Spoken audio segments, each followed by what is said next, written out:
네, 안녕하세요. 반갑습니다. 네, 우리 빌립보서 우리 공부할 시간이죠. 우리 지난주에 휴일이 걸려서 한 주 쉬었습니다.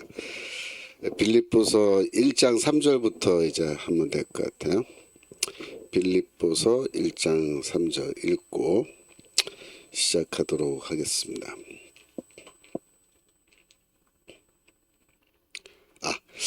지난주에 1장 2절 조금 못한 거 있어서 1장 2절 좀 하고 다시 시작합시다. 1장 2절.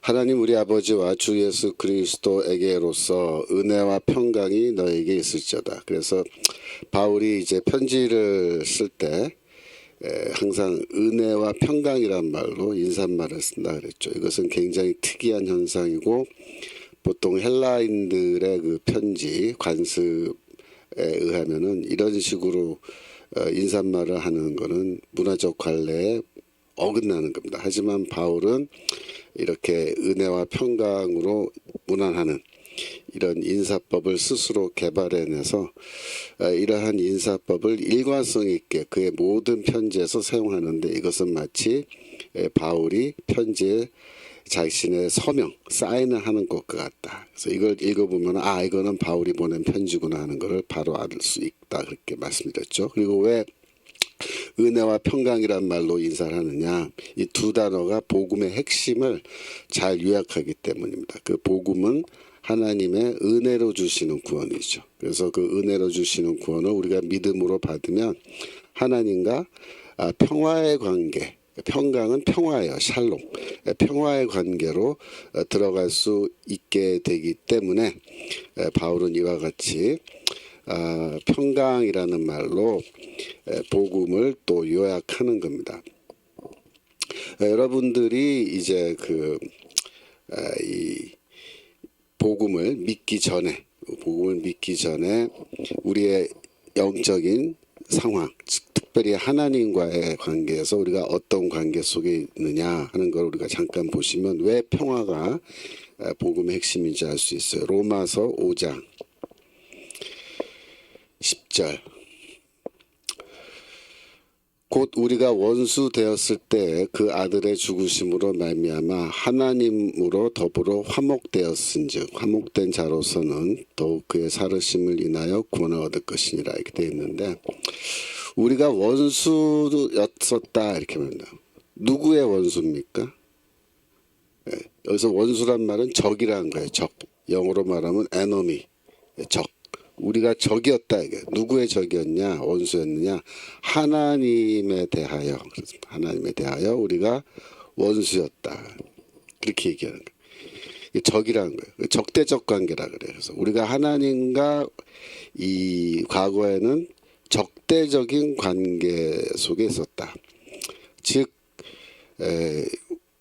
적대적인 관계라 그러면 이거는 나라와 나라, 국가와 국가 사이의 관계를 표현하는 말로도 자주 쓰이는 건데 두 나라가 전쟁을 하고 있다 이거예요. 두 나라. 지금 이스라엘과 팔레스타인 혹은 이란 이런 나라들이 서로 전쟁을 하고 있잖아요. 어떤 관계? 적대적 관계죠. 그래서 적이에요. 적. 그러니까 우리가 과거에 죄인이었을 때 우리는 하나님과 어떤 관계다? 원수의 관계다. 왜 하나님과 적대적 관계, 원수의 관계냐? 우리가 죄인이었을 때 우리가 지은 죄에 대해서 하나님은 어떻게 반응하세요? 진노하신다 그랬죠. 진노. 하나님은 우리를 향해서 진노하고 계시기 때문에 우리한테 마치 이 쳐들어오는 적처럼 그죠? 그렇게 대하신다는 거예요. 그러면 인간은 하나님에 대해서 어떻게 반응을 하느냐 우리가 그걸 좀 잠깐 봐야 되는데 로마서 1장 30절 로마서 1장 30절 비방하는 자요 하나님의 미워하시는 자요. 그래서 죄인들은 뭐냐? 비방하는 자다. 그다음에 하나님의 미워하신 자다. 그렇게 했는데 여기서 하나님이 미워하시는 자 이렇게 번역해도 되고요. 지금 그렇게 번역되어 있는 거예요. 근데 이렇게 번역 안 하고 하나님을 미워하는 자, 그렇게 번역해도 돼요. 하나님을 미워하는 자. 둘 다 의미가 통해요. 그래서 하나님은 우리에게 진노하고 계시고, 그래서 우리에게 마치 적, 우리나라를 향해서 쳐들어오는 적처럼 그런 태도 가지시고 우리를 인간을 대하시고, 인간은 하나님은 어떻게 대해요? 하나님을 미워하는 자라는 거예요. 하나님을 미워해요. 증오합니다. 예. 그래서 이 죄인들의 특징이 뭐냐면 하나님을 무시하고 뭐 하나님은 없다, 그렇게 주장하는 뭐 그런 무신론, 그러면 그걸로 다 끝날 것 같지만 그렇지 않아요. 이 죄인 중에 진짜 악독한 죄인들은 하나님을 증오합니다. 증오해. 그래서 하나님을 증오하기 때문에 어떻게 돼요? 복음을 미워하고 증오합니다. 그게 그대로 어떻게 표현되냐면 교회에 대해서 적대적으로 대하는 거예요. 교회에 대해서 적대적으로. 그러니까 우리가 엔타이 크리스찬이라는 말 쓰잖아요. 엔타이 크리스찬. 교회에 대해서 적대적인 그런 태도를 말하는 거예요. 그래서 우리 반기독교 운동하는 사람들 있죠. 반기독교 운동. 옛날에 김승규 장로님이 그 조사해봤더니 어떻게 결과가 나왔어요? 뭐 한 70% 정도가 불교도다, 이렇게 놀라운 결과가 나왔잖아요. 인터넷상의 반기독교 사이트 어떤 사람들이 운영하는지 다 조사해 보니까 타종교인이에요. 특별히 불교도들이 운영하는 게 많았다. 깜짝 놀랐죠. 그러니까 불교 아주 열심히 있는 불교 신자들이 기독교에 대해서 그냥 무관심한 게 아닙니다. 적대적입니다. 적대적. 예. 그런 태도입니다. 교회에 대해서 적대적인 거. 곧 뭐야? 하나님에 대해서 적대적이죠. 우리나라의 그 주요 방송국의 PD들이 어떻게 됩니까? 기독교에 적대적이죠. 그래서 아주 뭐 교회를 그냥 깎아내리는 그런 방송들은 뭐 그냥 죽어라고 만들어서 올리고, 그죠? 거기에 비해서는 천주교나 불교도 불교 안에 있는 어떤 문제를 지적하는 건 안 만들죠. 왜 그럴까요? 하나님을 증오하는 복음을. 이게 다 죄인들의 특징입니다. 그래서 그런 사람들이 그런 반응을 보낼 때 우리가 영적인 눈으로 보면은 이 사람들이 다 죄인들이고 죄인들이 하나님을 적대적으로 대하는 거예요. 하나님은 또 그들에 대해서 어떻게 돼요? 적대적으로 대합니다. 원수예요. 원수 관계. 그런데 그리스도의 죽으심으로, 그죠? 아까 로마서 5장 다시 한번 보여주세요. 로마서 5장 10절. 곧 우리가 원수 되었을 때 그 아들의 죽으심으로 말미암아 하나님과 더불어 화목되었다. 화목되었다는 말은 뭐예요? 평화의 관계로 들어가게 되었다, 그 말입니다. 예수 그리스도가 죽으셔서 십자가에서 하나님의 모든 진노를 다 받으셨기 때문에, 그래서 하나님의 진노가 다 사라져 버렸고 우리는 하나님과 평화의 관계에 들어갔다. 그래서 바울이 은혜와 평화가 너희에게 있을지어다, 그렇게 인사하는 겁니다. 아시겠죠? 자, 빌립보서 1장 2절 다시 한번 보여주시면, 그 다음에 중요한 게 그 바로 앞부분이에요. 하나님 우리 아버지와 주 예수 그리스도, 요 말입니다. 이게 왜 중요하냐면 바울은 여기서 분명히 하나님과, 창조주 하나님이죠, 십자가에서 죽은 예수를 동등하게 동급으로 그렇게 이야기하고 있는 거예요. 그래서 이거를 뭐라고 얘기하냐면 성부 하나님과 성자 하나님이죠. 그죠? 그러니까 두 개의 위입니다. 위. 삼위일체 할 때 위. 근데 지금은 성령은 여기서 빠졌으니까 2위입니다. 두 개의 위예요. 두 개의 위. 두 개의, 영어로 말하면 펄슨이다, 그렇게 말하는데, 하나님, 창조주 하나님과 십자가에 죽은 예수 그리스도를, 두 분을 동시에 언급하는 겁니다. 동시에. 그러면서 두 분을 동등한 관계로 그렇게 표현하는 건데 이거를 전문적인 용어로 뭐라 그러냐면 이위일체론이라는 거예요. 이위일체론.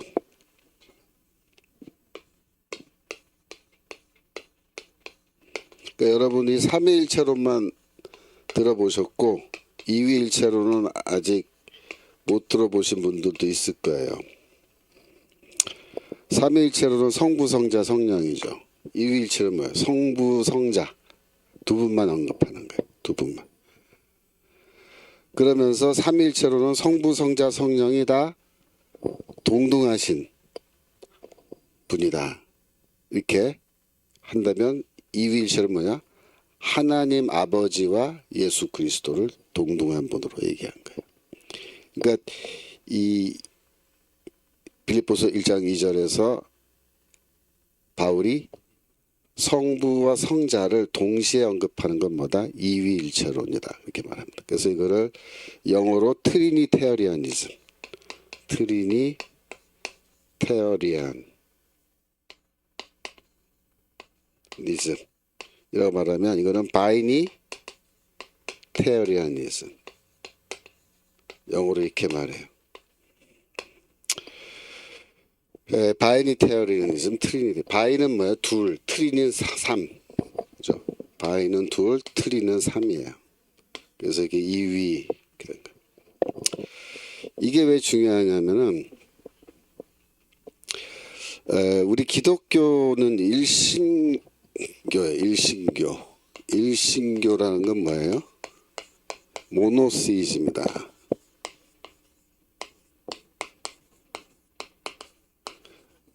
C는 뭐예요? 하나님이고 모노는 뭐예요? 하나. 한 분의 신을 믿는 종교다. 그런 의미에서 일신교입니다. 모노시즘. 그 모노시즘이니까 하나님이 한 분이라고 얘기하는 거잖아요. 그죠? 그런데 우리 기독교의 하나님 이해는 독특해요. 그래서 기독교는 하나님이 한 분이시지만 동시에 세 분이시다 이렇게 얘기해요. 삼위일체론. 그래서 기독교의 하나님은 삼위일체론적 일신교다 그렇게 얘기해요. 즉 트리니테어리안 모노시즘이다 그렇게 얘기해요. 트리니테어리안 모노시즘.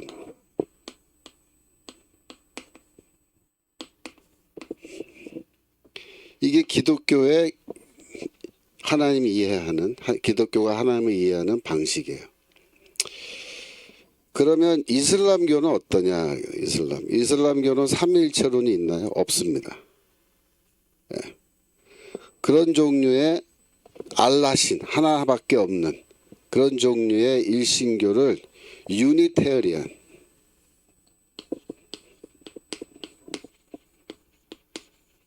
위한 모노시즘이다.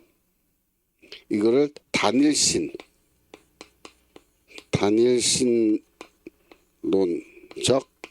일신론이다. 이렇게 번역할 수 있어요. 유니테어리안 모노시즘. 이건 뭐예요? 이슬람교. 또 유대교는 어때요? 유대교도 지금 현재 유대교는 창조주 하나님만 인정하는 거죠. 그래서 현재 이슬람교와 유대교는 영어로 말하면 뭐예요? 유니테어리안 모노시즘이고 우리말로 하면 단일신론적 일신교.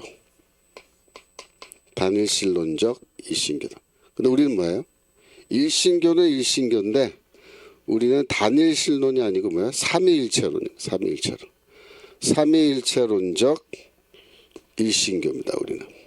틀려요. 즉 유대교는 또 이슬람교 같은 종교는 이 한 분의 하나님만 있다 이거예요. 유대교는 창조주 하나님만 신으로 인정하는 거예요. 단일신론이에요. 단일신론. 유니테어리아니즘. 영어로 말하면. 근데 우리는 그런 식으로 하나님을 이해하지 않고 성부, 성자, 성령 삼위일체론적 일신교예요. 근데 조심할 거는 이 기독교를 모르는 사람들이 우리를 뭐라고 공격하냐면 너희는 일신교가 아니고 삼신교다 이렇게 공격을 해요. 일신교가 아니고 삼신교다 이런 식으로 공격을 한다고. 그런 사람들은 기독교를 제대로 모르고 오해하고 그렇게 주장하는 거예요. 이런 공격을 누가 제일 많이 하냐면 유대인들이 제일 많이 해요. 유대인들이 기독교를 향해서 너희는 일신교가 아니고 삼신교다 이렇게 주장을 해요. 그런데 우리는 왜 이렇게 하나님을 세 분, 또 특별히 지금 성부 성자만 놓고 얘기한다면 두 분이죠.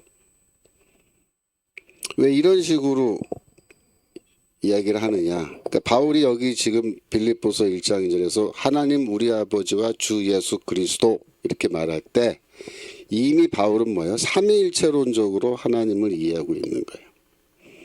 그죠? 근데 왜 이렇게 이해하느냐? 그게 중요해요. 그게. 그 근거가 뭐냐? 그걸 여러분이 이해하셔야 돼요. 그 근거가 구약 성경에 있습니다. 사실 신약 성경에도 뭐 많이 있지만 일단은 구약 성경에 있는 근거를 여러분이 먼저 분명히 아셔야 돼요. 구약 성경에 있는 대표적인 이 이위일체론을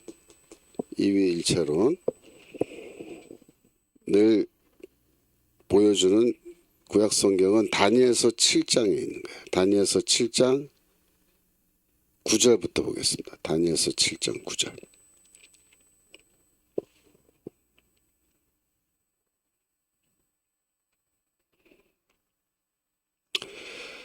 내가 보았는데 왕좌가 놓이고 옛적부터 항상 계시니가 좌정하셨는데 그 옷은 희기가 눈 같고 머리털은 깨끗한 양의 털 같고 보좌는 불꽃이요 그 바퀴는 불붙는 불이며 이렇게 됐습니다.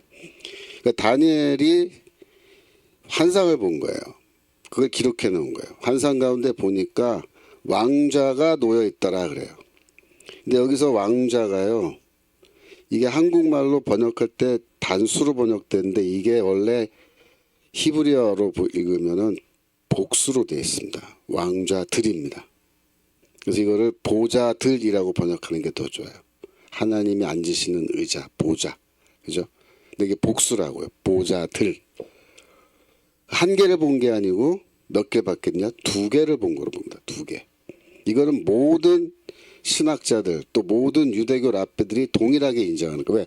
성경에 이렇게 돼 있으니까. 성경에 지금 복수로 돼 있으니까. 근데 세 개, 네 개, 다섯 개, 여섯 개로 보지 않아요. 두 개로 보는 거예요. 두 개의 보좌들이 있고 그런데 옛적부터 항상 계신 이가 누굽니까? 창조주 하나님이세요. 창조주 하나님이 그 두 개의 보좌가 있는데 여기에 창조주 하나님이 벌써 앉아 계신 거예요. 그걸 본 거예요. 다니엘이. 그 하나님의 모습은 그 옷이 흰 색이다. 그 뭐겠어요? 빛나는 거예요. 빛나는 거예요. 그분이 그래서 빛이 나는 걸 말하는 거예요. 그 머리털은 깨끗한 양털 같다. 다 흰색이죠. 왜 흰색일까요? 빛의 색깔입니다. 흰색은 다. 하나님이 보좌 위에 앉아 계시는데 빛나는 모습이라는 거예요. 그런데 13절로 내려갑니다. 13절. 그 다음 장면이에요. 내가 또 밤 이상 중에 보았는데 밤에 환상을 봤다는 거예요. 이상이란 말은 환상을 말하는 거예요. 그러니까 선지자는 환상 보는 거예요. 하나님이 보여주시는 거예요. 그런데 그 다음 말이 중요해요. 인자 같은 이가. 인자는 사람의 아들이라는 뜻인데 여기 아람어기 때문에 인자라는 말이 어떤 뜻이냐면은 사람의 아들, 뭐뭐의 아들 그러면 뭐뭐에 소속된 그러한 종의 어떤 종의 한 개의 개체라는 뜻이야. 한 개의 개체. 사람의 아들 그러면 사람이라는 종에 속하는 한 개의 개체니까 그냥 사람이에요. 그러니까 인자는 그냥 사람이라고 보면 돼요. 사람. 사람 같은 이가 뭐냐면 사람처럼 보이는 어떤 분이 그런 뜻입니다. 사람처럼 보이는 모양이 짐승이 아니에요. 사람이에요. 사람처럼 보이는 어떤 분이 하늘 구름을 타고, 그러니까 구름을 탔다 그래요. 구름을 탔다. 그러니까 벌써 구름을 타고 내려오면요, 그러니까 와서는 이쪽으로 오는 거잖아요. 하늘로부터 땅으로 이렇게 내려오는 거예요. 이쪽으로 내려오는 거고, 오다라는 동사니까. 그러니까 이분이 땅에서 올라가는 게 아니고 하늘에서 내려오기 때문에 원래부터 하늘에 계시던 분이에요. 그렇죠. 그러고 구름을 탄단 말이에요. 구름은 누가 타고 다녀요? 구름은 하나님이 타고 다니신단 말이에요. 하나님이 타고 다니신다. 그래서 이 인자가 사람처럼 보이는 어떤 분이, 그 다음 보여주세요. 예적부터 항상 계신 자에게 나아가 그 앞에 인도되매 그랬어요. 그러니까 하늘에서 그 사람처럼 보이는 어떤 분이 구름을 타고 내려왔는데 창조주 하나님이 계시는 바로 이 보좌 앞으로 이렇게 인도가 되니까, 그죠? 인도가 되니까. 그 다음에 어떻게 했냐면 14절. 그가 누구예요? 사람처럼 보이는 구름을 타고 내려온 어떤 분이에요. 그에게 권세와 영광과 나라를 줬어요. 누가? 창조주 하나님이 그에게 권세와 영광과 나라를 주고 모든 백성과 나라들과 각 방언하는 자로, 그러니까 모든 민족이에요. 모든 민족으로 하여금 그를 섬기게 하였다. 그러니까 모든 백성, 나라, 방언하는 자, 각각의 언어를 말하는 자, 그게 뭐야? 모든 민족이에요. 이 세상 모든 민족으로 하여금, 온 세상 사람으로 하여금 그를 어떻게 섬기게 하셨으니. 여기서 섬긴다는 건요, 왕으로 섬긴 거 말하는 거.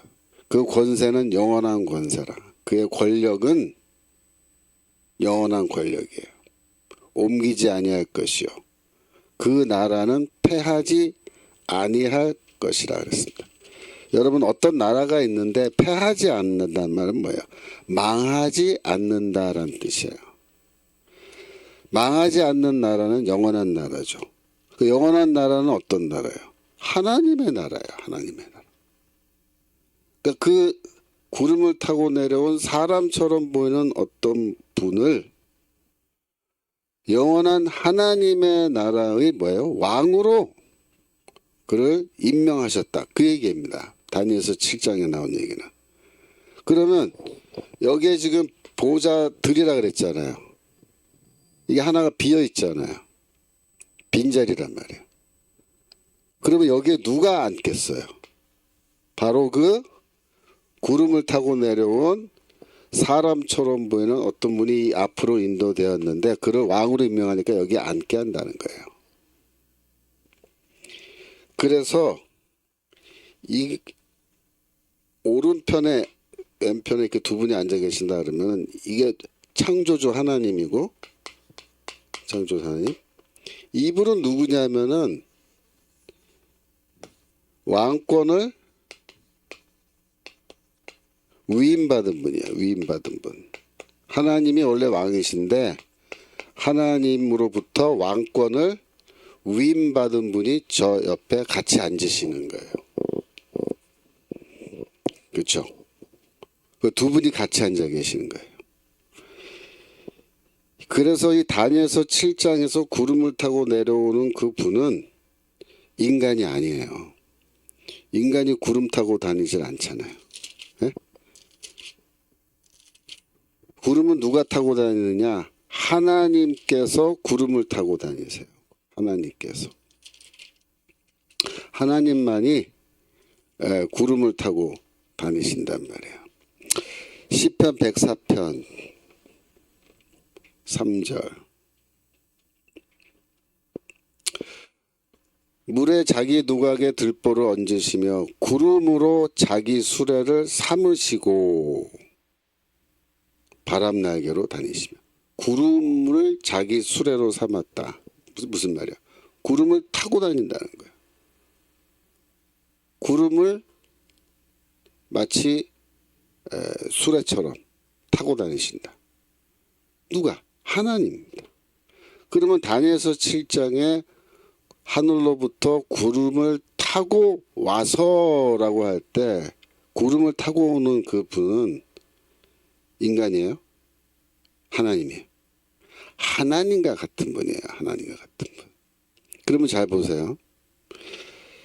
이 다니엘서 7장에 벌써 이위일체론이 나와요, 안 나와요? 나온단 말이에요. 이 그림이 무슨 그림이에요? 이위일체론이란 말이에요. 이위일체론. 그런데 이 다니엘서 7장의 그분, 우리가 그 편의상 인자라고 부릅니다. 인자. 이 다니엘서 7장에 구름을 타고 내려온 그 인자를 우리가 성경을 통해서 알고 있는데, 예수께서 이 땅에 오셔서 자기가 누구라고 주장하시냐면 내가 바로 다니엘서 7장에 나오는 그 인자다, 이렇게 주장하시는 거야. 이렇게. 그래서 성경 복음서를 보시면 예수께서 말씀하실 때 인자는 뭐 인자가 이런 말 하시죠. 네? 인자는 인자가. 이게 무슨 뜻이에요? 내가 바로 다니엘서 7장에 나오는 구름을 타고 내려와서 옛적부터 항상 계시니 앞으로 인도되어서 영원한 하나님 나라의 왕으로 임명을 받고, 그래서 왕권을 위임받고, 하나님의 왕권을 위임받고, 내가 이 세상의 왕으로 이미 등극한 그 인자, 바로 이 하나님과 나란히 앉아 계셨던 그 인자가 바로 누구다? 나다. 이거 나다. 그렇게 주장하시는 거예요. 자, 마가복음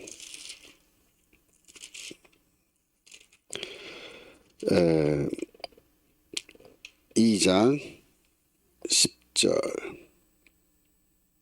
뭐 5절부터 보겠습니다. 2장 5절 올라가서. 이게 뭐냐면 마가복음에 나오는 첫 번째 이적인데, 중풍병자를 예수께로 데려오는데 사람들이 그 뭐 지붕을 뜯어가지고 지붕에서 이 사람을, 중풍병자를 침대에 눕혀갖고 아래로 내려서, 그죠? 예수에게 병 고침을 받게 했잖아요. 그때 예수께서 저희의 믿음을 보시고, 저희는 누구예요? 그 중풍병자를 지붕에서 달아서 내려준 사람이죠. 중풍병자에게 이르되 소자야 내 죄 사함을 받았느니라, 이게 선언했어요. 너 죄 용서받았다. 그러니까 6절에 어떤 서기관들이 거기 앉아서 마음에 의논하기를 이 사람이 어찌 이렇게 말하는가, 참남하도다. 이건 신성모독이다. 오직 하나님 한 분 외에 누가 능히 죄를 사겠냐. 맞죠? 하나님 외에는 아무도 죄를 용서할 수 있는 권한이 없죠.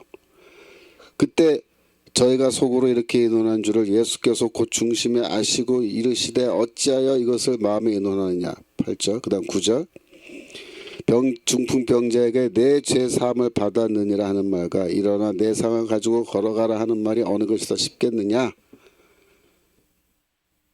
나에게는 뭐가 더 쉽냐면은 야, 너 죄 용서됐어, 가. 이렇게 말하는 게 더 쉽다는 거예요.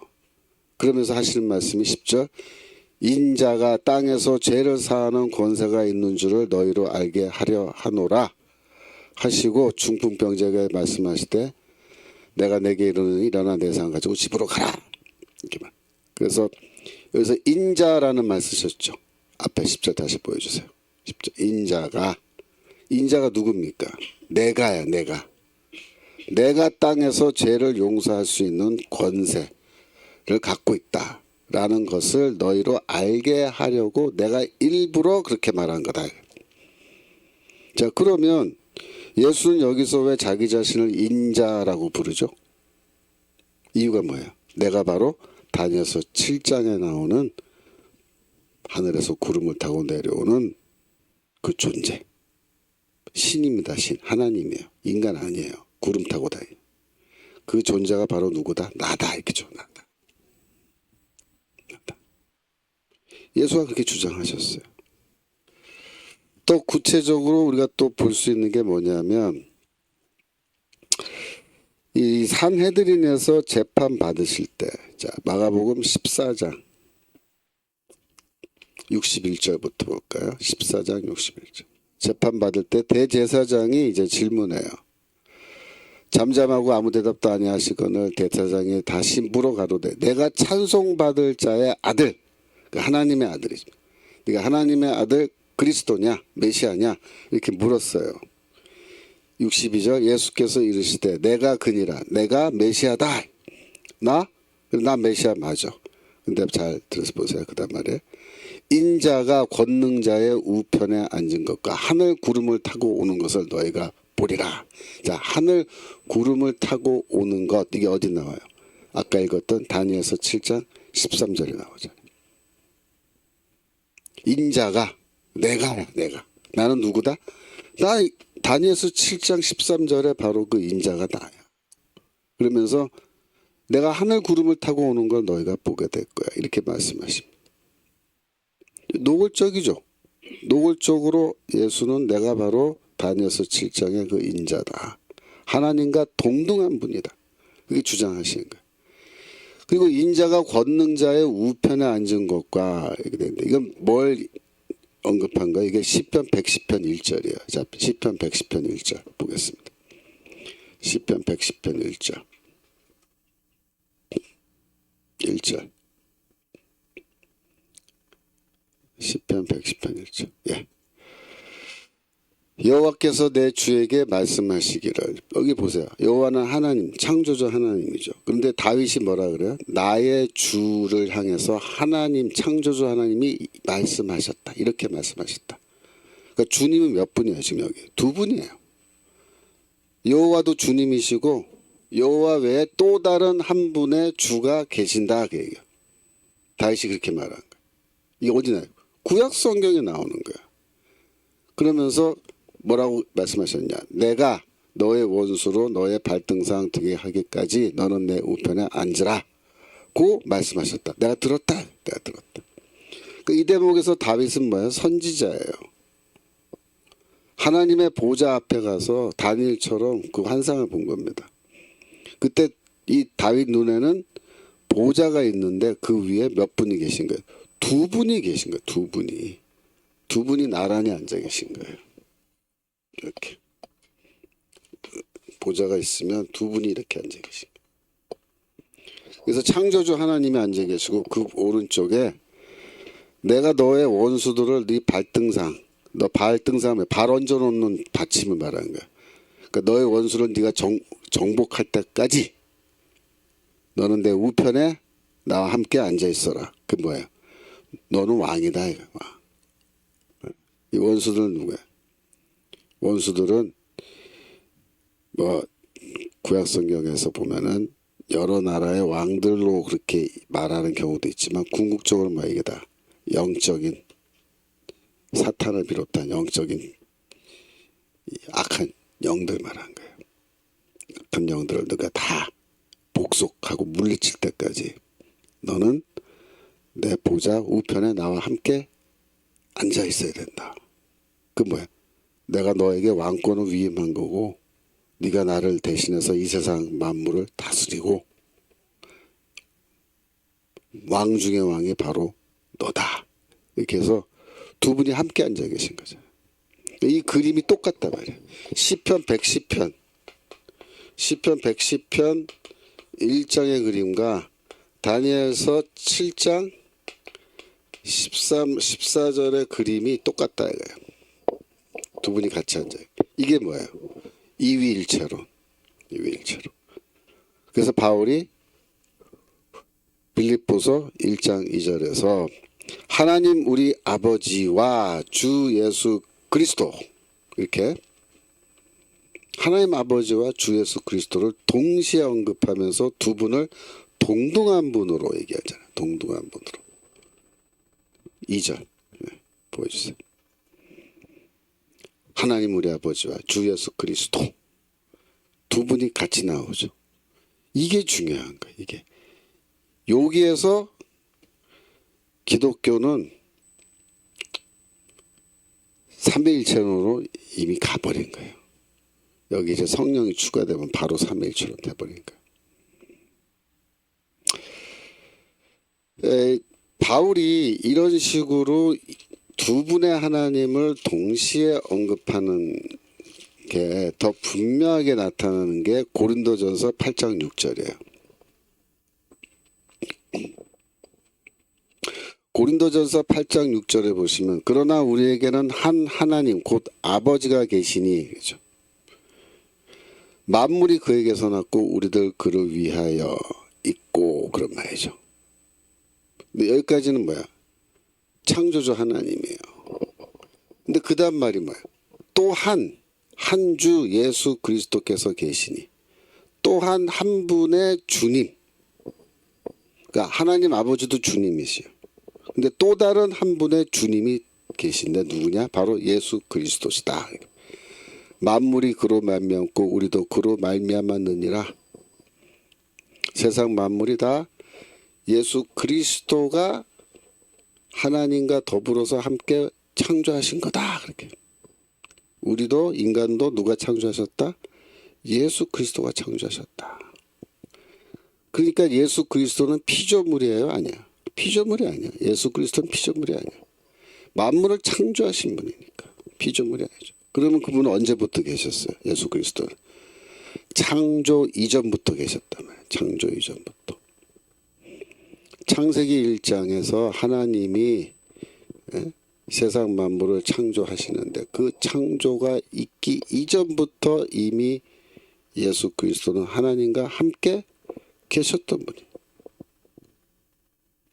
그러니까 창세기에서 우리가 이렇게 우리는 뭐예요? 복수잖아요. 하나님이 우리라는 대명사 쓰신다고. 우리가 인간을 만들자. 뭐 이렇게 말.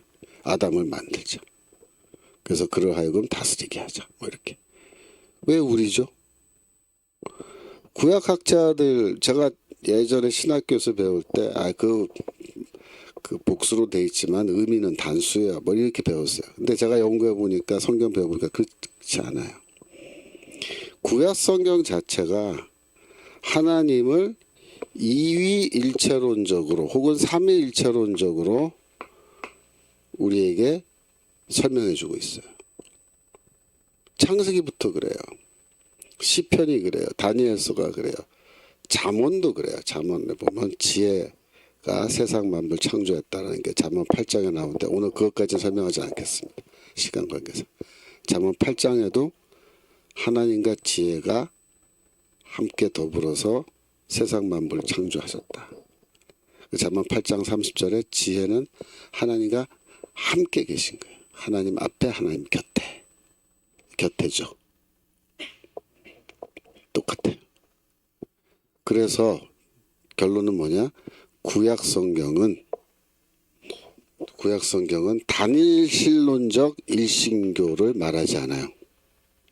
단일신론적 유니테어리한 모노시즘을 말하지 않아요. 구약 성경은 뭘 말해요? 트리니테어리한 모노시즘, 삼위일체론적 일신론을 말하는 거예요. 그럼 이상하죠?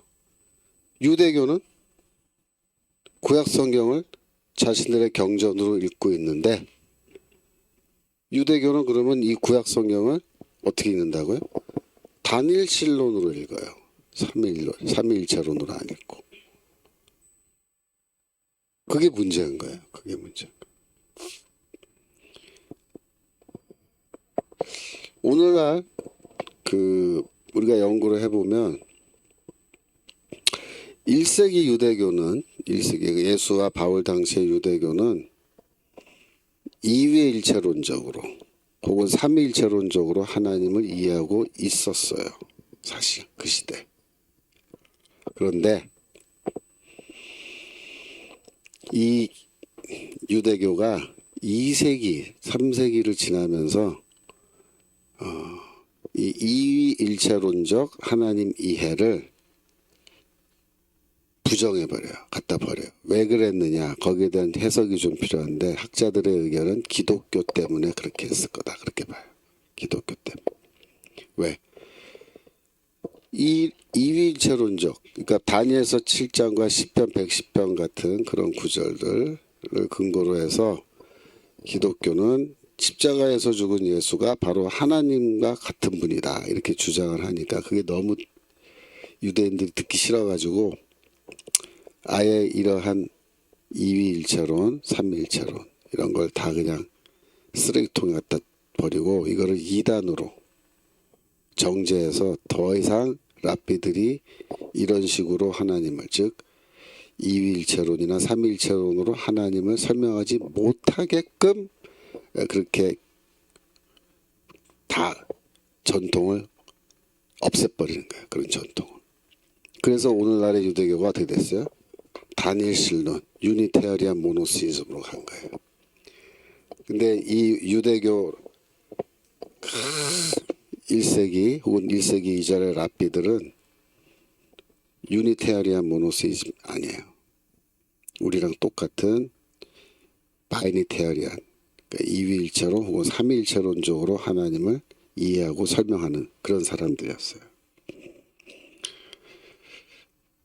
그래서 제가 뭐라고 얘기하냐면 원래 유대교 구약 성경의 이러한 독특한 하나님 이해, 하나님을 이해하는 방법이에요. 이위일체론, 삼위일체론. 이런 전통을 이어받은 사람들은 누구다? 우리예요. 우리 기독교인들이. 우린 지금까지 삼위일체론 그대로 갖고 있어요. 근데 유대교는 갖다 버렸어요. 조상들의 전통을 갖다 버렸다고. 그러니까 진정한 의미에서 구약 성경을 제대로 이해하고 하나님에 대해서 제대로 설명해주는 뭐 종교는 뭐냐? 기독교입니다. 기독교. 오늘날에. 삼위일체는 중요한 거예요. 여러분이 절대로 오해하면 안 되시는 거는 삼위일체론이 왜 생겨났느냐? 초대교회 이단들과 싸우다가 이게 뭐 주후 뭐 2세기 3세기 이렇게 이단들과 싸우다가 나중에 생겨난 거다. 이런 식으로 교회사를 전공하는 학자들은 그렇게 설명을 간혹 해요. 근데 그 사람들은 교회사 연구하는 분들이 성경을 잘 몰라서 그래요. 제가 지금 설명드렸죠. 다니엘서 7장, 시편 110편 이러한 전통 속에서는 매우 분명하게 하나님 이외에 또 다른 신적 존재라 그래요. Divine Being, 신적 존재가 있다라고 그렇게 이야기하고 있습니다. 다니엘서 7장 13, 14절 이거는 부정할 수가 없어요. 그 구름을 타고 내려오는 인자를 인간으로 이렇게 이해할 수가 없는 거예요. 자, 아시겠죠? 그래서 이제 3절로 넘어가겠습니다. 빌립보서 1장 3절. 중요한 거라서 제가 다시 설명드립니다. 사실 이 얘기는 제가 갈라디아서 강의할 때도 한번 한 적이 있어요. 그러니까 여러분들 지금 제가 그 전에 갈라디아서 강의해 놓은 거 다 우리 청교도 신학원에 유튜브 들어가면 다 있잖아요. 공부 안 하신 분들은 어떻게 하면 좋겠어요? 예, 그 갈라디아서 첫 번째 강의부터 쭉 들으셔야 됩니다. 복습부터 하셔도 되고 안 들으신 분은 꼭 들으셔야 돼요. 그러니까 우리 지금 청교도 신학원이 1년 공부하고 졸업하는 걸로 돼 있기 때문에 여러분들이 1년 과정만 하고 졸업하는데 사실은 그렇게 1년 안에 뭐 많이 배울 수 없어요. 그죠? 그러니까 그 전에 해놓은 것도 다 그러면 공부하시고 다른 교수님들이 하신 것도 부지런히 공부하셔야 돼요. 이게 중요합니다. 그렇게 하지 않으면 여러분들이 성경 모르고 성경 모르면 사실 신학교 뭐 졸업했네 안 했네 뭐 그런 거 별로 의미 없어요. 성경을 아는 게 중요하죠. 그죠? 네. 예, 그래서 여러분들 지금 실시간 채팅창에 지금 많은 분들 들어와서 뭐 여호와 니시님 아기를 삼신할머니가 점지해줬다고 삼심 섬기는 노인들도 있다. 옛날에 삼신할머니 우리 조상들 때 미신 많이 믿었죠. 예. 레아티비니 삼위일체론은 구약부터다. 예, 맞습니다. 구약에서 유래하는 거다. 신약에만 나오는 게 아니다. 신약은 물론 뭐 더 분명하게 나오지만 예. 자, 1장 3절 읽겠습니다. 자, 내가 너희를 생각할 때마다 나의 하나님께 감사하며 여기서 감사한다라는 말은 이 기도한다 혹은 예배한다 그런 뜻입니다.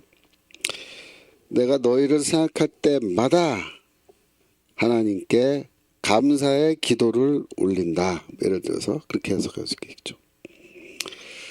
그렇다면 바울은 또 4절에 보면 간구할 때마다 너희 무리를 4절 보여줘. 4절 간구할 때마다 너희 무리를 위하여 기쁨으로 항상 간구함은 그러니까 간구한다면 기도할 때마다 이렇게 기도할 때마다. 자, 그럼 질문이 바울은 몇 시에 하루에 몇 번 몇 시에 기도했느냐 뭐 그런 걸 우리가 한번 질문해 볼 수 있어요.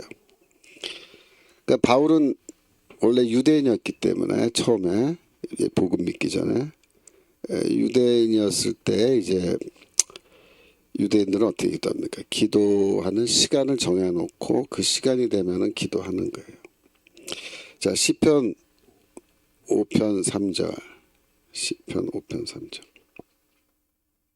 아니 시편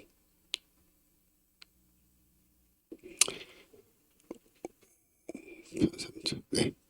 여호와여 아침에 주께서 나의 소리를 들으시리이다. 아침에 내가 주께 기도하고 바라리이다. 그렇죠? 아침에 아침 뭐예요? 해 뜨면 해가 뜨면 그러니까 새벽 기도 왜 새벽에 기도하죠? 해가 뜰 때 아침에 기도한다. 그러니까 이제 아침에 기도하는 거죠. 그 다음에 스가랴서 9장 5절 스가랴서 9장 5절 잠깐만 스가랴서 에스라 이게 스나 스 에스라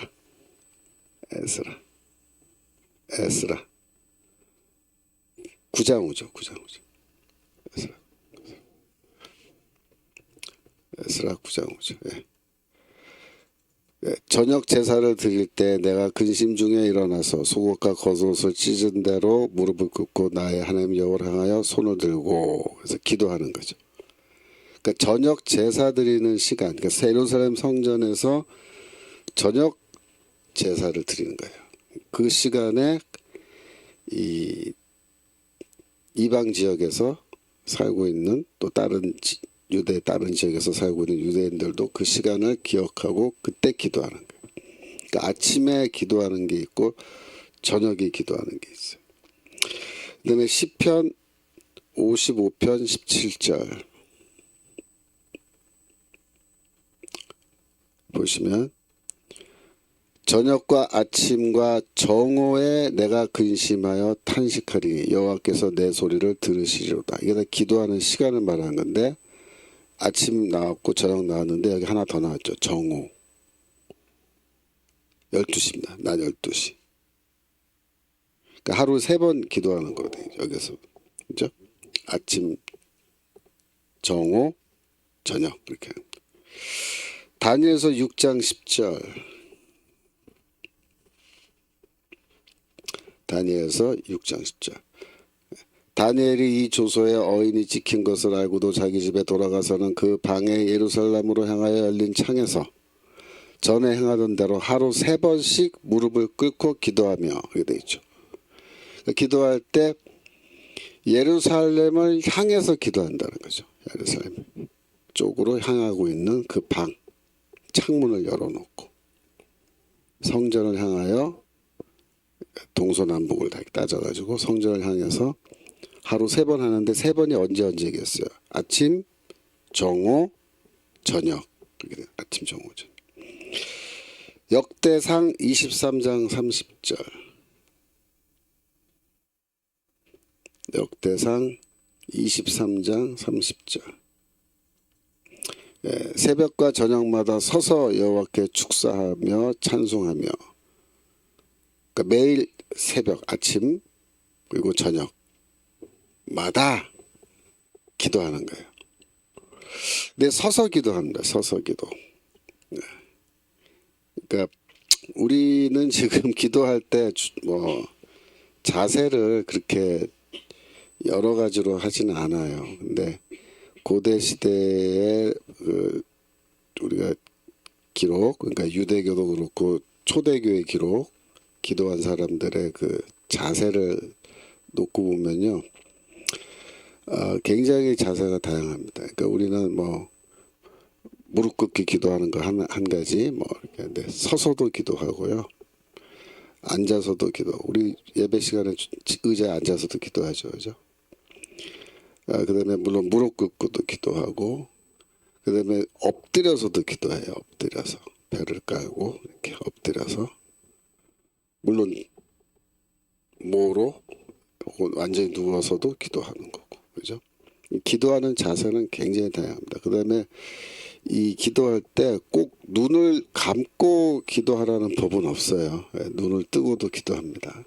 고대 시대 기독교인들은 눈을 감고 하는 기도법도 있고 눈을 뜨고 하는 기도법도 있고, 그 다음에 기도법이 또 어떻게 다르냐면 기도문을 써서 기도하는 게 있고 기도문을 쓰지 않고 즉흥적으로 마음속에 떠오르는 내용을 기도하는 것도 있어요. 어느 쪽을 더 많이 했느냐, 역사적으로 보면 기도문을 써서 기도하는 쪽을 사실은 더 많이 했습니다.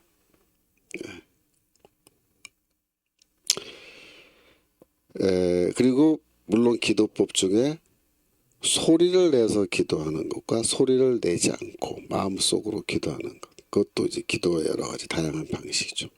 그러니까 서서 하느냐, 앉아서 기도하느냐, 뭐 무릎을 꿇었느냐, 엎드렸느냐, 누웠느냐, 그죠? 여러 가지 자세. 또 소리 내느냐 안 내느냐, 또 기도문을 써서 미리 써져 있는 기도문을 읽으면서, 읽으려면 눈을 떠야죠, 그죠? 눈을 뜨고 기도문을 읽는 방식으로 기도하느냐, 아니면은 뭐 우리가 보통 하듯이 즉흥적으로 하느냐, 굉장히 다양한데 거기에 더 추가되는 게 언제? 시간입니다. 시간. 언제 기도하느냐. 그래서 유대교적 전통은 아침, 정오, 그러니까 낮이죠, 낮. 아침, 낮, 그다음에 저녁, 해지기 전이죠, 그죠? 해지기 전, 저녁. 이렇게 세 번 나눠서 기도하는 그런 관습이 있었어요, 유대교 안에. 그러니까 바울은 그런 습관이 몸에 배었겠죠. 몸에 배어 있는 거예요. 그래서 그런 예수를 만나는 다메섹 체험한 이후에도 아마도 그런 기도하는 시간, 기도를 해온 그의 어떤 습관이나 관습, 이건 그대로 유지했을 걸로 본다고요. 그래서 바울도 시간을 정해놓고 기도하는 겁니다. 시간을 정해놓고 그 시간이 되면 뭐야? 일과를 중단하고 기도하는 겁니다. 기도하는 거.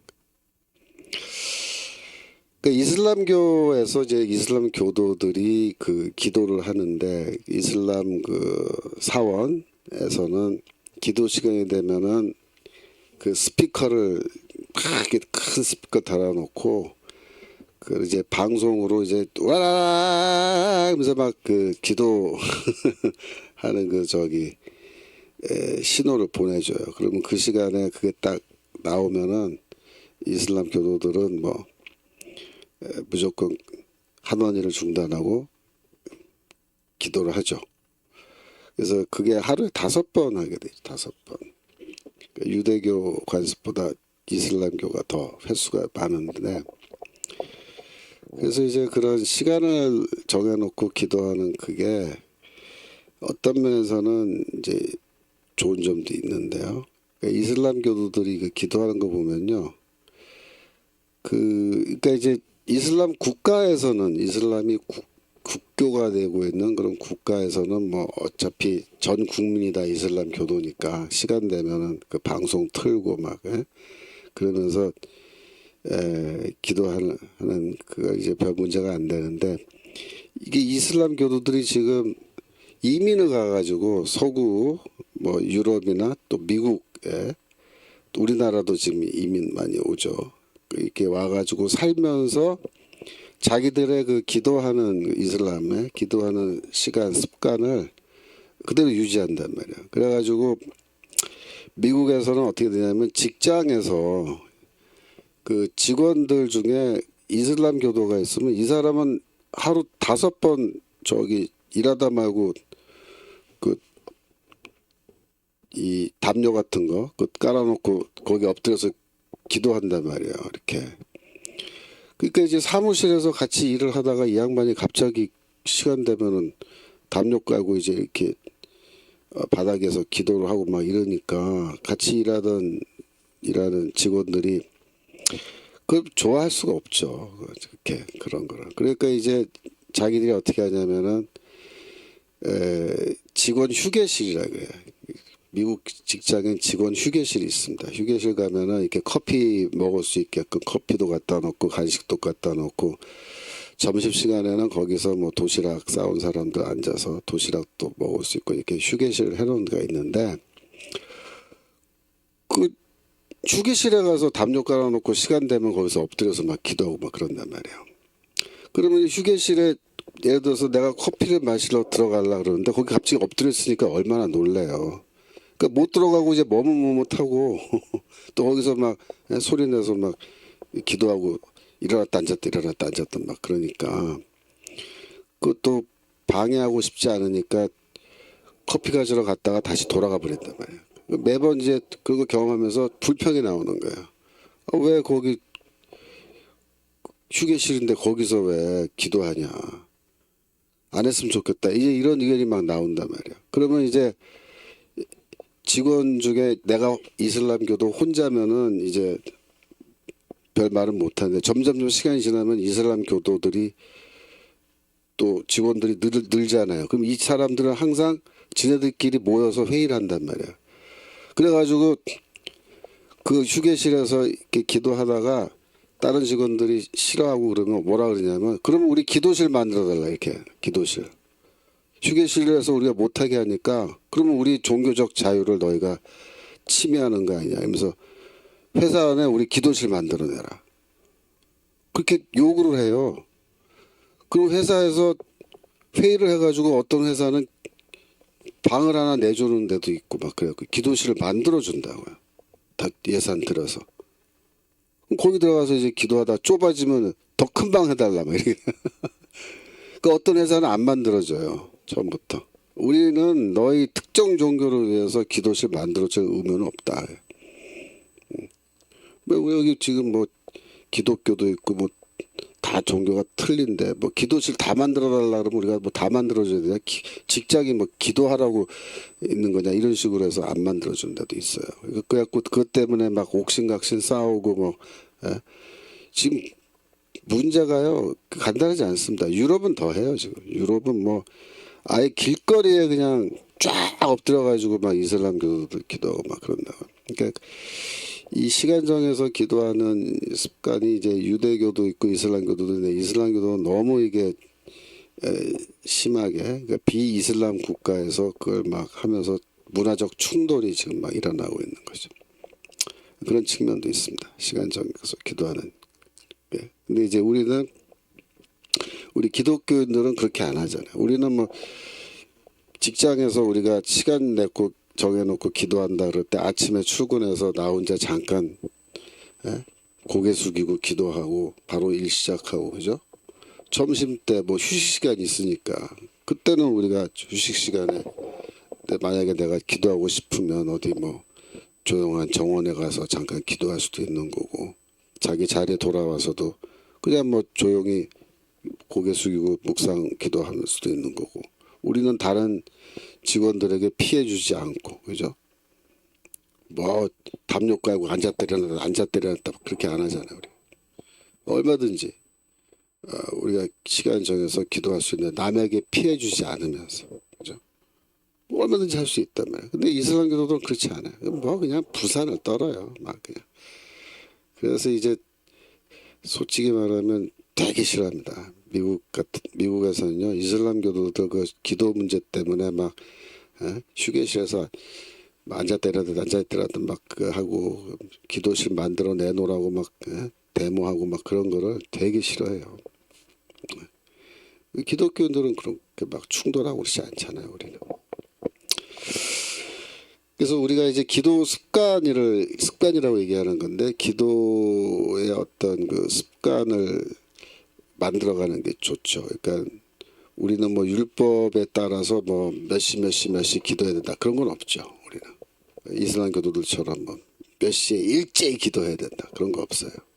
우리는 스스로 판단했을 때 내 생활 패턴을 놓고 봤을 때 나는 몇 시에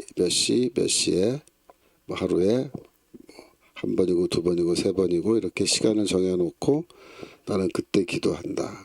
어떤 분들은 새벽 기도하는 거죠. 새벽 기도. 그죠? 새벽 기도를 할 때 뭐 이제 아침형 인간과 저녁형 인간이 있다 그래갖고 이제 아침형 인간들은 뭐 새벽 기도가 잘 맞으니까 하라. 근데 요즘에 이제 교회들 중에 저녁 기도가 있는 교회가 있어요. 그러니까 저녁 먹고 저녁 늦게 뭐 8시 이렇게 시간을 정해서 교회에서 저녁 기도회를 해요. 그러면 그런 경우 어떻게 하냐면은 성도들이 그 시간에 맞춰서 교회로 옵니다. 매일 해요, 매일. 그러면 부목사님이 주로 인도하는데 부목사님이 이제 시간 되면 나와서 찬송가 같이 하나 부르고 그다음에 설교 안 하고 성경 구절만 읽어주고 내려가세요. 그리고 그다음에 개인 기도해요. 그냥 자연스럽게 개인적으로 기도하고 돌아가시고 싶으면 언제든지 기도 마치고 돌아가시라. 새벽 기도처럼 그렇게 운영하는데 저녁 기도회가 있는 교회가 있어요. 그래서 새벽에 기도하기 어려운 분들이 있거든요. 뭐 새벽에 뭐 아침에 자녀들 때문에 뭐 출근 또 도와줘야 되고 학교 가는 거 도와줘야 되고 새벽에 부산하게 바쁘기 때문에 어려운 분들 또 뭐 저녁 근무하고 뭐 새벽에 퇴근하시는 분 이런 분은 힘들겠죠, 그죠? 저녁에 출근하는 분은 저녁 기도를 하고 출근하면 되니까 저녁 기도가 더 맞겠고. 하여튼 뭐 본인의 그 생활 패턴에 맞춰서 시간을 정해놓고 하는데 좋은 거는 뭐예요? 장소와 시간을 확정하는 겁니다. 확정. 그래서 매번 다른 시간에 하는 게 아니라 같은 시간에 같은 장소에서 기도하도록 그렇게 스스로 계획을 세우고 이렇게 기도를 하시는 게 좋겠죠. 바울도 그렇게 하는 겁니다. 그래서 지금 3절에 내가 너희를 생각할 때마다 나의 하나님께 감사하며 간구할 때마다 너희를 위하여 기쁨으로 항상 간구한다. 이렇게 말할 때 기도할 때마다 그 말은 뭐예요? 내가 정해놓은 시간 정해놓은 장소에서 기도할 때마다 나는 너희를 항상 기억하고 하나님께 너를 위하여 기도하는데 기쁨으로 간구한다. 기쁜 마음으로. 그죠? 빌립보 성도들만 생각하면 바울은 어때요? 마음이 기쁘단 말이야. 마음. 예. 금요철화나 사랑제일교회 매일 저녁 기도회가 있네요. 아 그렇군요. 예. 저녁 기도회. 그래서 그쵸. 우리 킴이라고 되신 선생님, 성도님 그냥 자다가 눈 뜨면 바로 기도하거나 성경 읽습니다. 그렇죠. 기도하기 전에 또 기도하고 나서 성경 말씀을 읽는 것도 매우 좋겠죠. 그죠? 말씀과 기도가 같이 병행해서 나갈 수 있도록. 그래서 이 바울은 자기가 세운 교회 성도들을 위해서 매번 기도할 때마다 기도하는 거예요. 그러니까 기도할 때 뭐 빌립보 교회 성도들만을 위해서 기도했겠어요? 그렇지 않죠. 고린도 교회를 위해서도 기도하는 거고, 그죠? 그가 세운 모든 교회 성도들을 기억하고 다 기도해 주는데 문제는 뭐야? 어느 교회는 기도할 때마다 근심이 쌓여서 근심 가운데 기도해 줘야 되는 교회도 있고, 어느 교회는 뭐야, 머릿속에 떠올리기만 해도 기쁨이 막 넘쳐서 기도하면서 막 웃음이, 얼굴 표정에서 웃음이 막 나오면서 기도해 주는 그런 교회도 있는 거예요. 그러니까 어느 쪽이 좋겠어요. 기쁨으로 간구한다. 여기 돼. 너희 무리를 위하여 기쁨으로 항상 간구함은 4절. 빌립보서 1장 4절. 그죠? 이 좋은 거예요. 바울 입장에서도 그렇고 성도들 입장에서도 그렇고. 그죠? 빌립보서 1장 4절. 예, 보여주세요. 간구할 때마다 너희 무리를 위하여 기쁨으로 항상 간구하마. 그죠? 그 교회 성도도 기억하고 기도는 해주긴 해주는데, 기도하기 시작하면 막 얼굴이 표정이 근심으로 막 가득 차고 막 이 한숨이 나오고 막 그러면 안 되겠죠. 필립보 교회는 이제 다른 교회 기도 쭉 하다가 빌립보 교회를 위해서 기도하는 그 순서가 딱 되면은 바울의 얼굴에 마음속에 막 기쁨이 쫙 나오면서 하나님 이렇게 해주세요, 저렇게 해주세요, 뭐 이렇게 기도할 때 기쁨으로 하나님께 기도한다. 그러니까 이런 이야기를 할 수 있어야 좋은 교회죠. 그러니까 빌립보 교회가 바울과의 관계가 어떻다 그랬어요. 너무나 좋고 너무나 아름다운 관계라 그랬죠. 이게 바로 아름다운 관계죠. 5절 1장 5절. 예. 첫날부터 이제까지 복음에서 너희가 교제함을 인함이라. 첫날부터 이제까지. 첫날은 언제일까요? 빌립보에 도착한 첫날이겠죠, 아마도. 그죠? 이 바울의 그 연대기를 우리가 계산해 보면은 빌립보에 언제 갔겠느냐? 49년경에 갔을 거다. 49년. 49년 언제인지 모르지만 그때 사도행전 16장에 나온 대로 빌립보에 처음 도착해서, 그죠? 이제 뭐 그죠? 회당에 있는가 하여, 그렇잖아요. 기도처가 있는가 하여. 기도처가 회당이라고 했잖아요. 그래서 이제 누굽니까? 루디아, 자주장사 루디아 만나서 이제 그녀의 집에서 교회가 처음 시작하던 그 시점부터 지금 로마에 지금 감옥에 갇혀 있는 지금까지 복음 안에서, 그죠? 복음 안에서 어떻게 해요? 복음을 위해서, 진짜로 복음 안에서 복음을 위해서 너희와 함께 내가 교제하고 있다. 코이노니 안에 있다. 이렇게 얘기합니다. 근데 교제한다라는 말이 구체적으로 이제 무슨 일이겠냐? 복음 선교를 위한 이 교제 말하는 거예요. 교제. 여기 헬라어로 코이노니아라고 얘기하는데 우리 영어로는 이제 펠로우십이라고 그렇게 번역을 주로 많이 하는데, 이 대목에서는 이제 교제라는 거를 더 구체적으로 좀 설명을 할 것 같으면 뭐냐면은 이거는 그 특별히 선교를 위해서 빌립보 성도들이 바울에게 선교 지원금을 보낸 그런 거 포함하는 겁니다. 포함해서 그런 안에서 교제하는 겁니다. 그러니까 항상 빌립보 성도들은 어떻게 한다 그랬어요? 바울을 위해서 선교 지원금을 보내주는 그런 특별한 관계라 그랬잖아요. 빌립보서 4장 15절.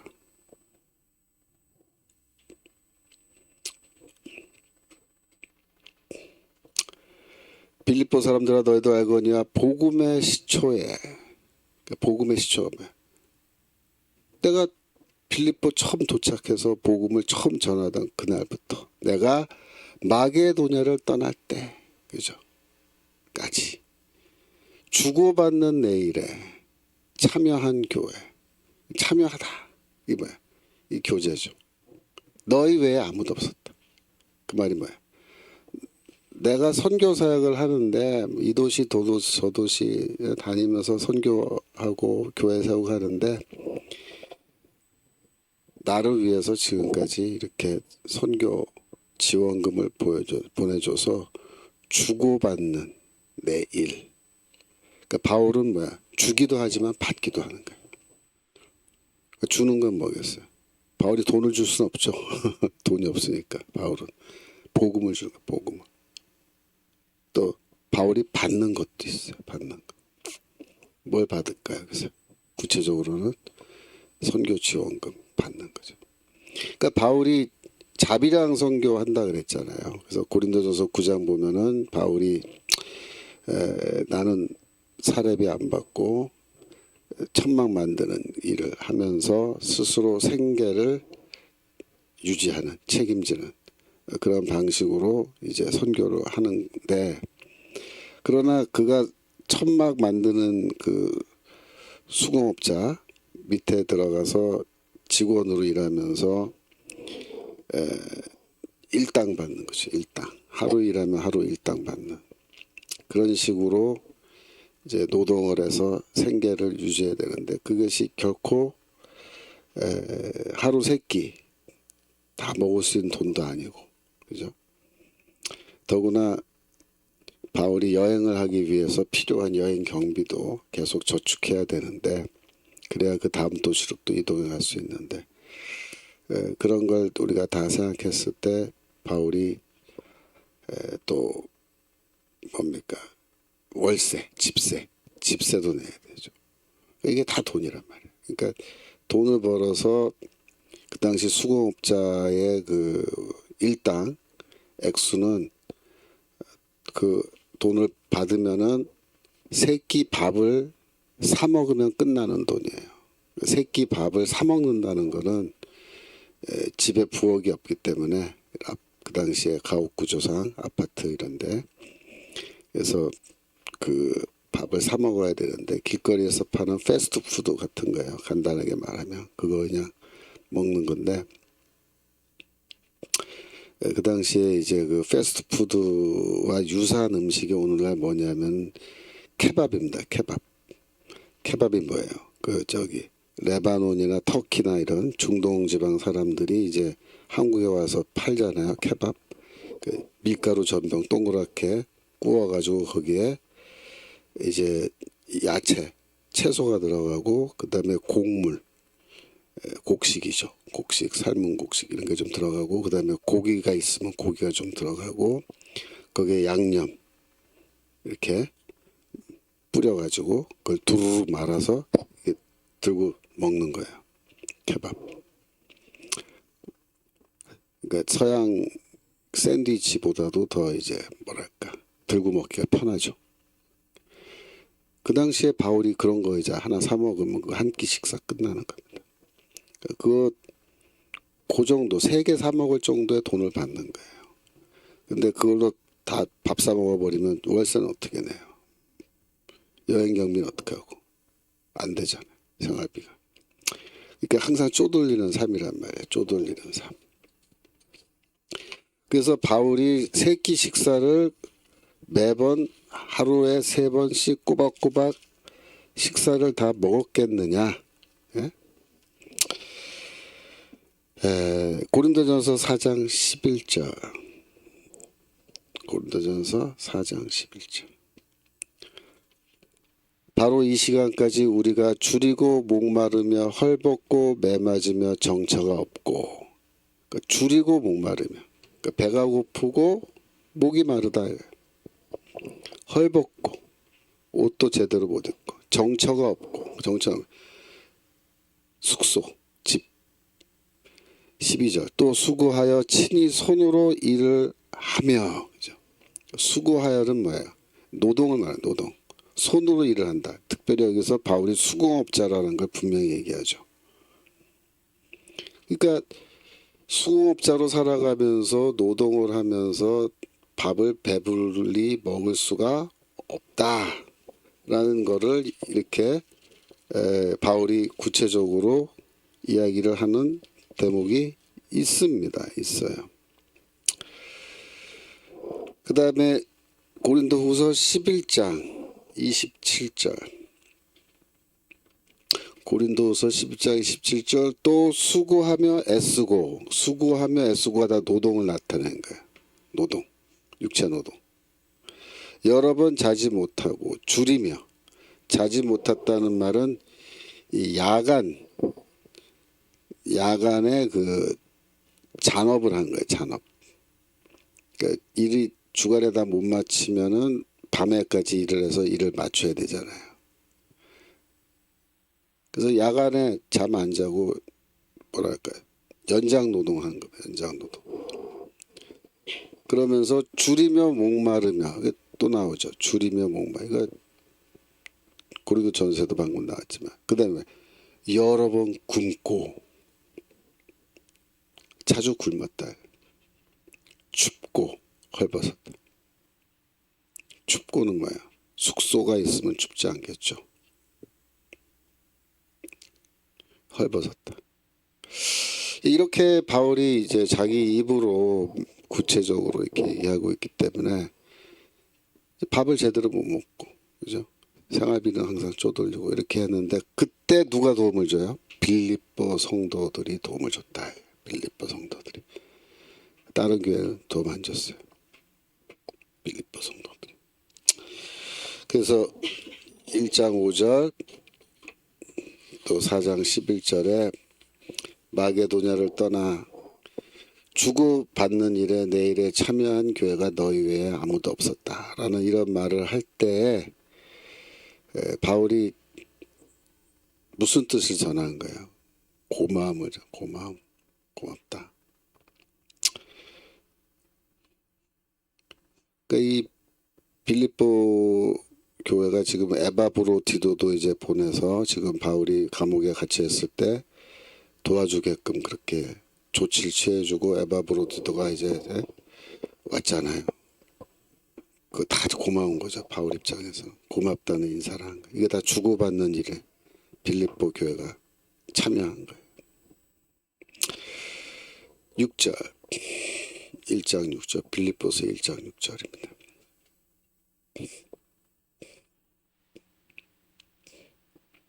너희 속에 착한 일을 시작하시니가 그리스도 예수의 날까지 이루실 줄을 우리가 확신하노라. 착한 일은 뭐예요? 선한 일입니다. 선한 일. 너희 속에서 선한 일을 시작하신 이가 누굴까요?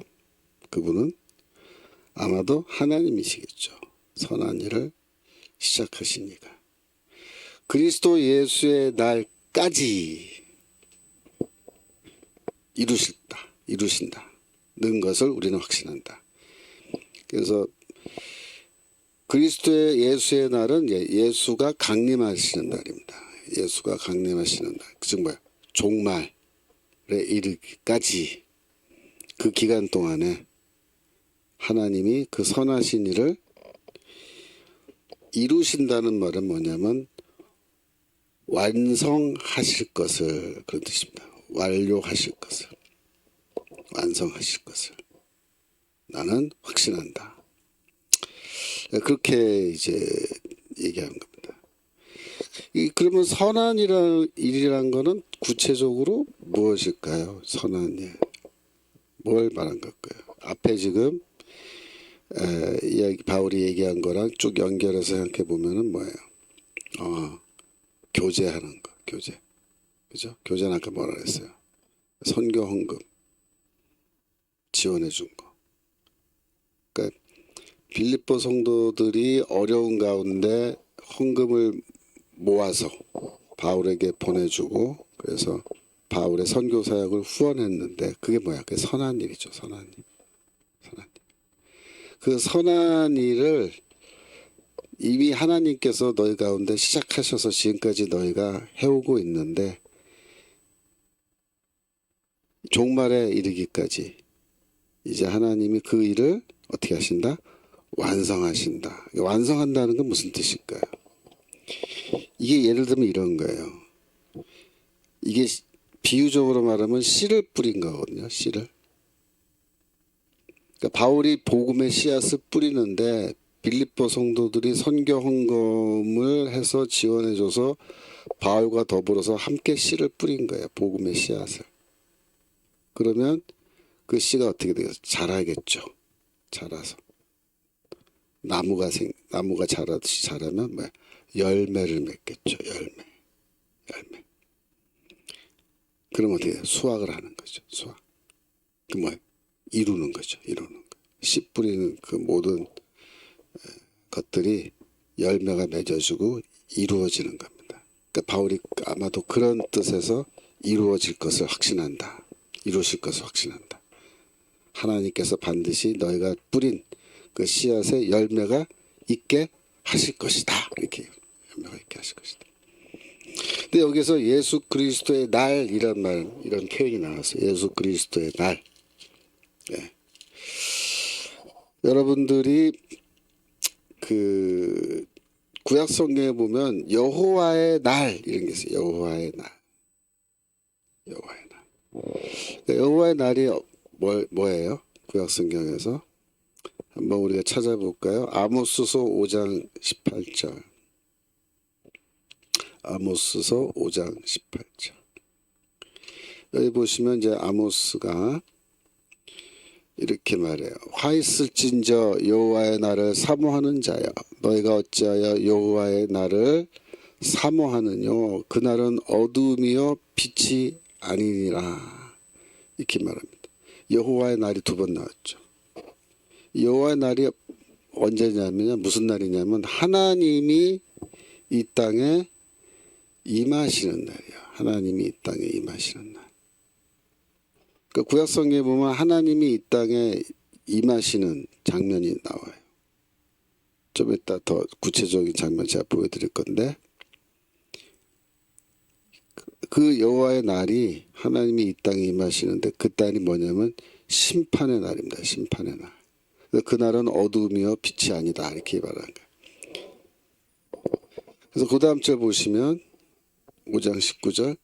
마치 사람이 사자를 피하다가 곰을 만나거나 혹 집에 들어가서 손을 벽에 대었다가 뱀에게 물린 같도다. 여호와의 날이 어찌 어두워서 빛이 없음이 아니며 캄캄하여 빛남이 없음이 아니냐. 내가 너희 절기를 미워하여 멸시하며 너희 성회들을 기뻐하지 아니하느니. 이래가지고 그 당시에 아모스 선지자 시대 때 이 북이스라엘 사람들이 어떻게 생각했냐면 하나님이 빨리 좀 임하시면 좋겠다. 여호와의 날이 좀 빨리 오면 좋겠다. 그러면 우리를 괴롭히는 저 이방 제국들, 뭐 아시리아건 뭐건 하여튼 저놈들 다 그냥 하나님이 박살을 내고 우리는 구원받고 그 얘기입니다. 우리는 구원받고 저놈들은 아주 두들겨 맞고. 그럼 얼마나 좋겠냐. 그 여호와의 날이에요. 근데 아모스가 뭐라고 얘기했냐면 야 정신 차려. 여호와의 날이 임하면 너희들부터 심판받아. 그렇게 얘기합니다. 이스라엘 향해서. 너희가 먼저 심판받아. 뭐 저기 이방인들이 뭐 심판받을 줄 알아 지금? 그들도 심판받지만 너희는 영순이야 영순이 이렇게. 그래서 아까 위에 보시면 사자 피하다가 뭐 곰을 만난다 이 말이 그 말이에요. 그 위에 더 올라가서 19절. 사자를 피하다가 곰을 만난다. 그 말이에요. 이 이방 민족들이 막 쳐들어오는데 그게 사자라고요. 그래서 하나님 여호와의 날이 빨리 오게 해주세요. 빨리 이 땅에 임해주세요. 막 그렇게 하는데 하나님이 임하잖아요. 하나님 뭐란가요? 곰이에요. 곰. 더 무서워요. 더 무서워. 차라리 사자가 낫다. 그래서 여호와의 날을 사모하는 자여 그 말이에요. 여호와의 날이 빨리 오면 얼마나 좋을까. 빨리 오면. 근데 우리가 구원받을 텐데 아니야. 너희가 심판받아. 화 있을진저. 그날이 어둠이요 빛이 아니다 이렇게 말합니다. 그래서 이 예언자들은 항상 하나님이 임하시는 날에 이스라엘이 먼저 심판받을 거다 그렇게 얘기하는 거예요. 그러므로 여호와의 날이 굿뉴스인지 배드뉴스인지 너희가 잘 생각해봐라. 스가랴서 14장 1절, 스가랴서 14장 1절, 거기에 여호와의 날이 또 나와요. 쓱입니다. 쓱. 예. 여호와의 날이 이르리라. 그죠? 여호와의 날 똑같죠? 아모스서 지금 5장 18절에 나오는 것하고 여호와의 날. 그날이 임하면 그날에 내 재물이 약탈되어 너희 중에 나누리다. 이렇게 돼 있잖아요. 4절로 가볼까요? 4절. 그날이 뭐예요? 여호와의 날에 그의 발이, 그는 누구냐면 하나님이십니다. 하나님의 발이 예루살렘 앞 곧 동평 감람산에 서실 것이요. 그래서 이 하나님이 하늘에서 이제 내려오셔서 이 땅에 임하시는데 하나님의 발, 이렇게만 하나님 발. 그러니까 이런 거를 우리가 신인 동형론이라는, 신인 동형론. 하나님을 마치 인간의 어떤 육체, 몸을 갖고 있는 것처럼 하나님이 그렇게 이제 설명하는 거예요. 하나님의 발, 뭐 하나님의 뭐 코, 입, 눈, 뭐 손, 뭐 이런 거 다 인간의 몸의 신체 일부분인데 그런 게 다 하나님께도 있는 것처럼, 아까 다니엘서도 보시면은 뭐라 그랬어요? 그 머리카락은 어떻고 뭐 이게 나오잖아요. 예? 양털처럼 희고 막 이렇게. 그래서 이 하나님의 발이 예루살렘 앞 동평 감람산에 서실 것이다. 여러분들이 이제 성지 가서 보시면 지금 전쟁 중이라서 못 가죠. 그렇지만 이제 예루살렘 성전이 있는 언덕이 있어요. 그 언덕에 성전이 옛날에 있었거든요. 그래서 예루살렘 쪽에 거기에 이제 서서 맞은편에 보면 산이 하나 있어요. 큰 산이.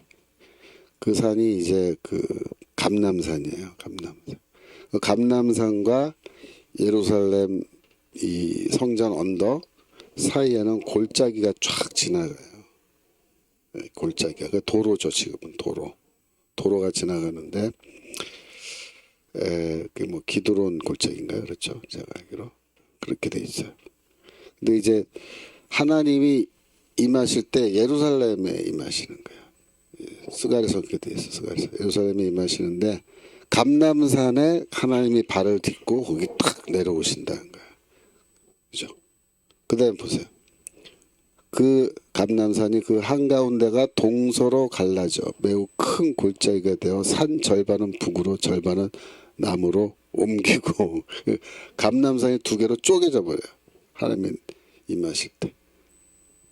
그 동서로 갈라져서 산 절반은 북으로 산 절반은 남쪽으로 밀리는 그런 장면이 나온 거죠. 이게 여호와의 날인데 예수 그리스도의 날까지 할 때 이 구약에 나오는 하나님의 날, 여호와의 날에 하나님이 임하시는 것, 그게 이제 신약으로 오면은 뭐야?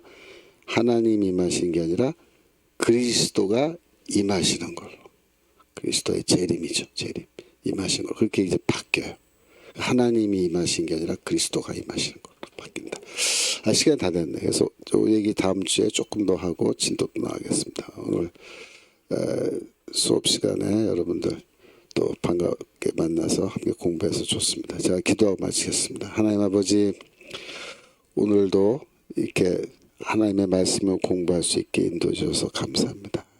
우리 청교도 신학원에 함께 공부하는 모든 성도님들, 하나님의 성경 말씀 깊은 곳에까지 저희가 들어갈 수 있도록 주여 축복하여 주옵소서. 감사드리며 예수 그리스도 이름으로 기도합니다. 아멘.